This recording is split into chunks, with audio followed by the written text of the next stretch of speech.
আসসালামু আলাইকুম। আজকে সোশ্যাল মিডিয়ায় ভাইরাল হওয়া একটি পোস্ট নিয়ে কথা বলবো। পোস্টটিতে দাবি করা হয়েছে ধূমপান ছাড়ার 5টি কৌশল নিয়ে। একটি ভিডিওতে 8টি সিগারেট ব্যবহার করা হয়েছে। এরপর একজন কমেন্টে মন্তব্য করেন, আরে ভাই, আপনি বিড়ি খাবেন না ভালো কথা, বিড়ি খেতে মানা করতেছেন এটাও ভালো কথা, কিন্তু আপনি 8টা বিড়ি কেন নষ্ট করলেন? এরপর সেই কমেন্টের আবার উত্তর দেয় আর একজন মজার ছলে, বলে, আরে ভাই, এখানে তো 8টা বিড়ি নষ্ট করে নাই, এইখানে বিড়ি নষ্ট করছে 6টা, আর 2টা বিড়ি এখনো টানা যাবে।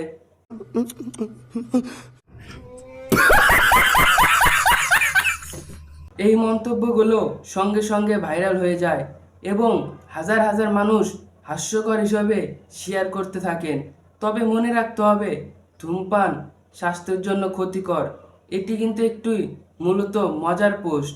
এই মজার পোস্ট কিন্তু আমাদের ধূমপান খাওয়ার জন্য উৎসাহ করে না। ধূমপান কিন্তু আসলেই একটি ক্ষতিকর, এতে ক্যান্সার হয়। তাই বলছি, কেউ ধূমপান করবেন না। ধূমপান হচ্ছে স্বাস্থ্যের জন্য ক্ষতিকর এবং আমাদের পরিবারকেও ধ্বংসের পথে নিয়ে যায় এই ধূমপান।